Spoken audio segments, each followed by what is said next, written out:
Good evening, ladies and gentlemen. This is Sarge coming to you from Inner Gaming.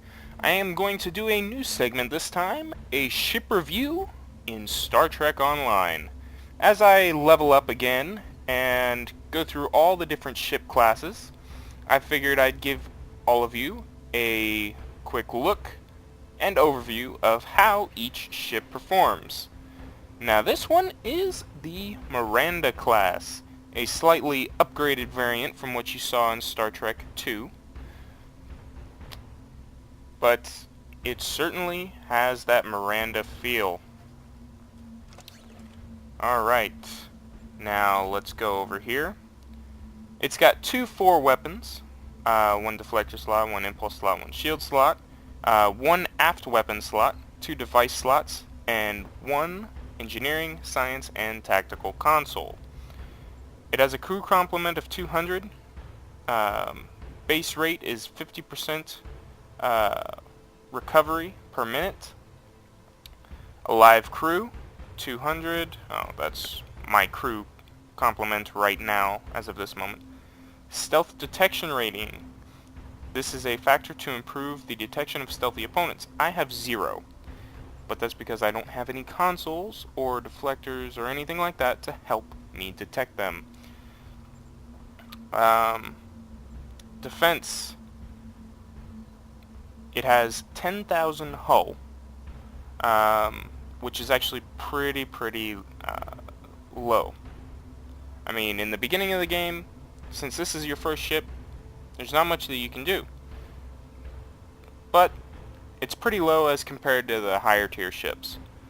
Hull repair rate 81.6% per minute, so it does repair in a decent amount of time. You just have to stay away from the battle.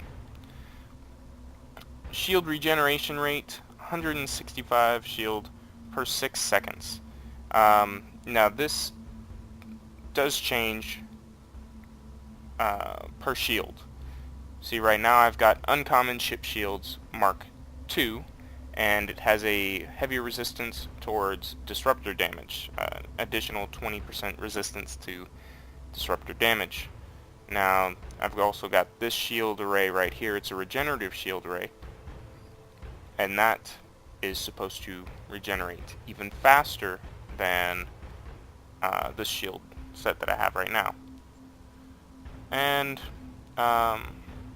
for rear, right, and left, it should be starboard and port. I don't know why they didn't put that there. But that's the shield strength right there. Okay, kinetic resistance, phaser resistance, disruptor resistance. So I do have some phaser and disruptor resistance here. But all the other ones I don't really have that much resistance on. I have a 2.5% critical chance rate. Critical chance does a heck of a lot more damage than regular attacks. Critical severity 50%. So I do 50% more damage than every time I get a crit. Starship weapons training 99. This is just all of my training that I have done on it. Skills, let's see, bonnet right here. Skills, there we go. Weapons training I've done all the way up. Gotten some of these right here. And then movement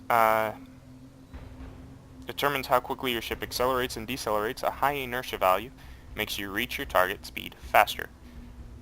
I would have to say that this does not have a very high inertia value, although it can speed up, as you can see right here. Can speed up, but I would have to say that it does not have that high of an inertia value.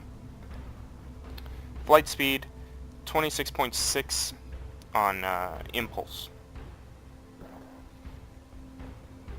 And then turn rate 18 degrees per second. It's not that fast of a turn radius. It really is not. Alright. Now, let's take a look at the ship here. There's not much to look at, I'd say. I'd say the most prominent feature here is these downward-facing pylons, along with this overarching deflector and torpedo array right here. Deflectors, torpedoes. And then you've got your phaser banks, phaser arrays right here. Of course, there's some on the lower section right here and right here. Got more escape pods, some more phaser arrays right there and right there. That's going to be for your aft phasers. And then right here and right here as well. Okay, the rest of the ship seems pretty standard. Big difference between the Miranda class that you know from Star Trek II and the Miranda class from this game is this huge bulging section right here that I like to think of as an enhancement they might have thought of after dealing with the Jem'Hadar. Kind of looks like it would be Jem'Hadar-ish right here. And then it has very aggressive architecture right here in this overarching pylon. Very aggressive. So its maximum warp is 7.6. So it's not that fast, and it'll take you a while to get to where you want to go. But I'm going to go ahead and do an enemy signal contact so that you guys can see exactly how the Miranda class performs in battle. Alright, so here we're going. It should be Klingons that we're going up against. Oh no, it's Gorn this time. Alright, so you are not wanted here, human. It was once Gorn territory, and it will be so again. Eliminate Gorn ships. Very well. Okay. I like to keep my ship on the attack posture. As far as power settings, 80% of ship power goes towards weapons. Well, not 80%, but 80% of max goes towards weapons, 70 towards shields, and then I have 25 on engines and 25 on auxiliary. Looks like we've got some people along in here, going along for the ride. So it does not look like this is going to be a battle that we're going to do alone, unfortunately.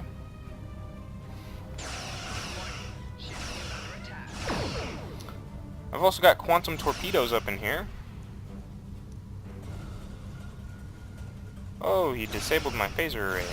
I don't know how he did that. Now if you turn to the side, you can do beam boating, where both your fore and aft weapons will take effect. And it looks like I leveled up to level 9, so that'll be getting us closer to our next ship, which I believe I'll be doing either the Nova or the Saber next. We'll have to see how it goes. Oh crap. Mines.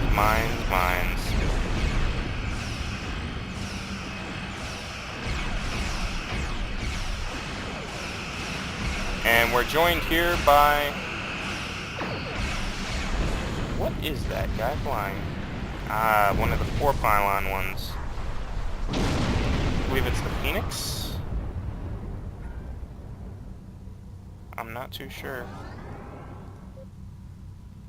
But he is 18 levels above my current position, so he is in a tier 3 ship. Whereas I am in a tier 1 ship.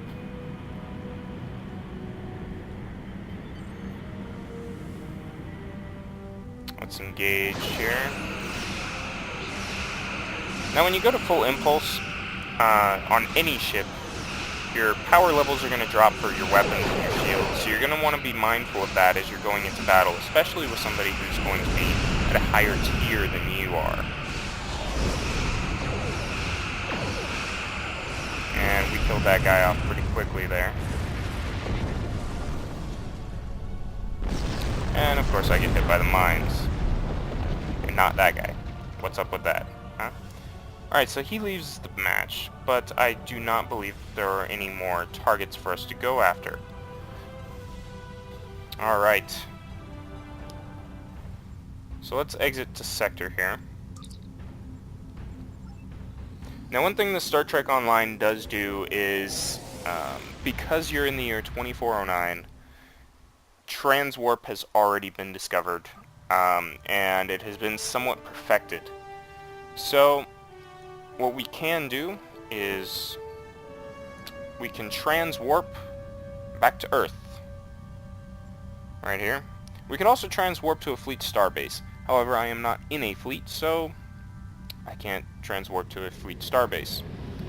So we'll transwarp over the Sol system right here. And there you go. Huge portal opens. And my ship is gone.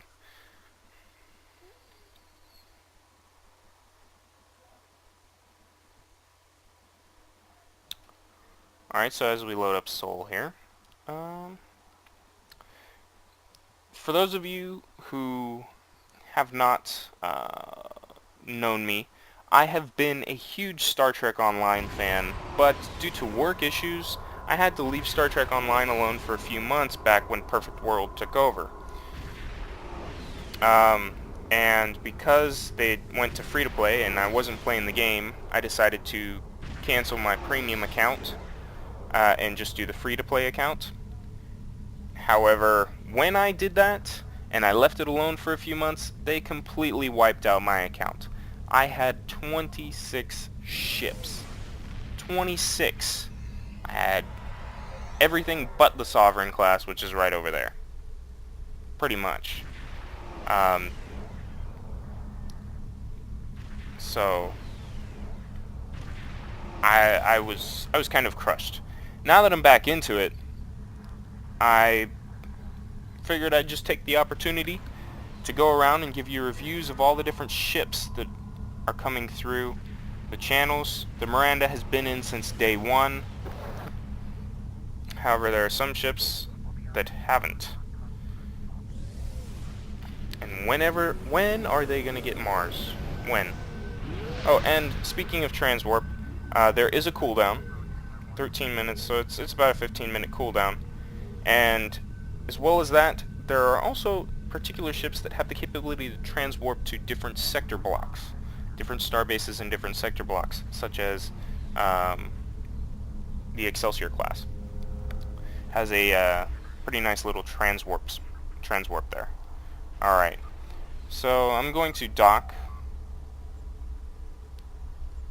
and we can go down and preview our next row of ships, see which one I'm going to get, and then you guys can look forward to the next ship review. Let's see. Load. Load, please, as my cat sits in the background, grooming himself as always. Lazy cat. Alright, so this is taking a little bit longer than usual.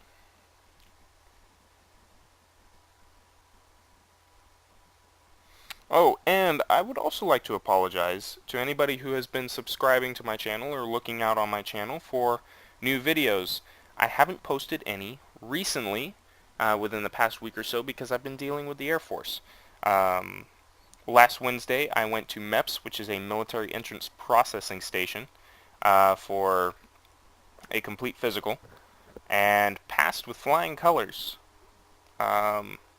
So now I am completely qualified for any job in the United States Air Force, and I'm just waiting to hear back from my recruiter to see when I can get a job. Hopefully it's going to be soon here.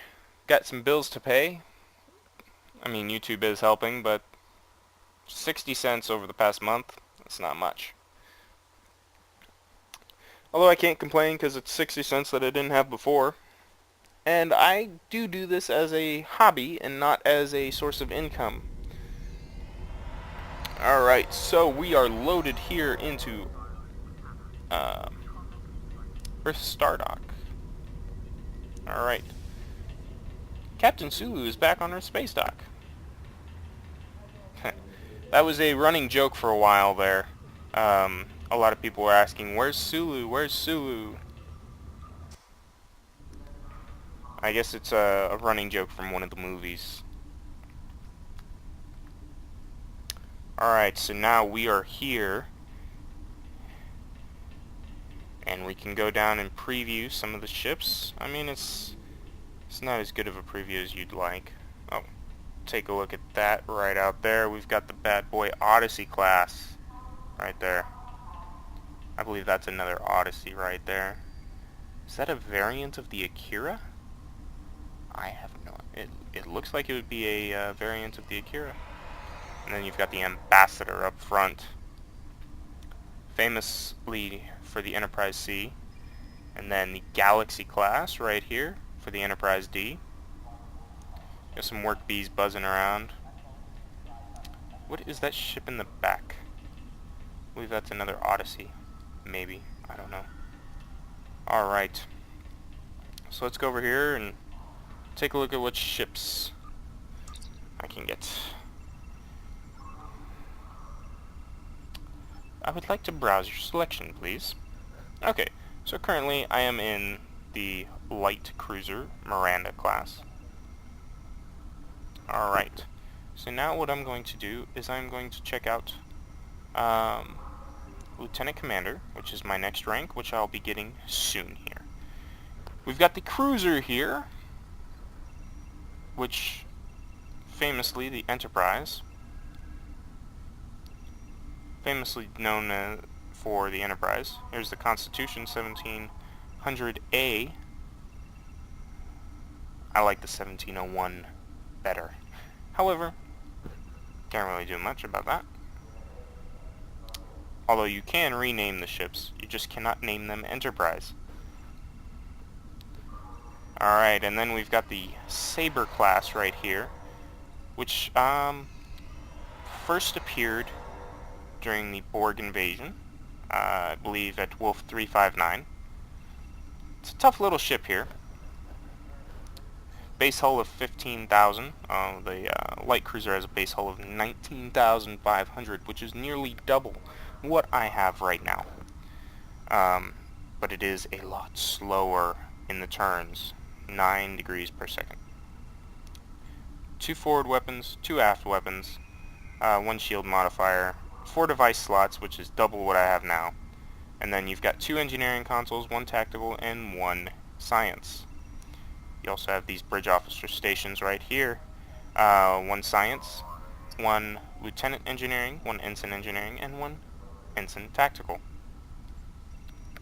Moving on to the escort, the Saber that I kind of jumped to prematurely.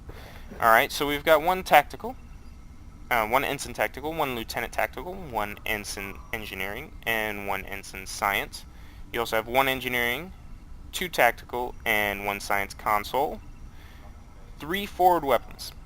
The escorts are a lot beefier in the front.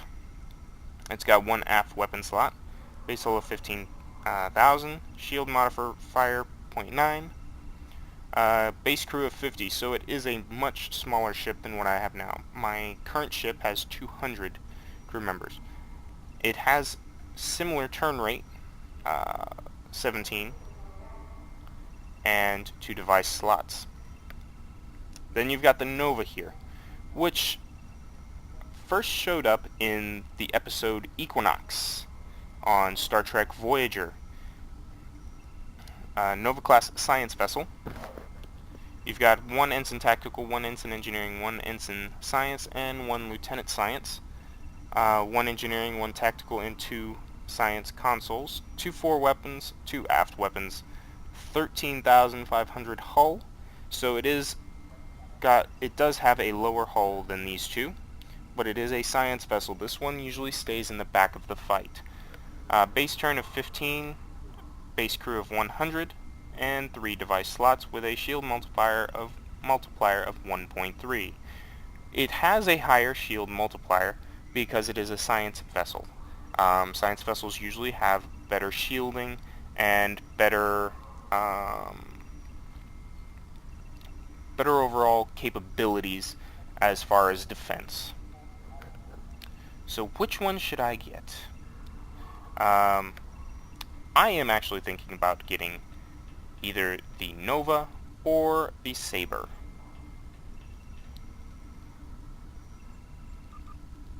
Now, there's different versions of each. Here's the Rapier, Saber as you saw before, and the Yushan, which I believe the Yushan is an Andorian variant.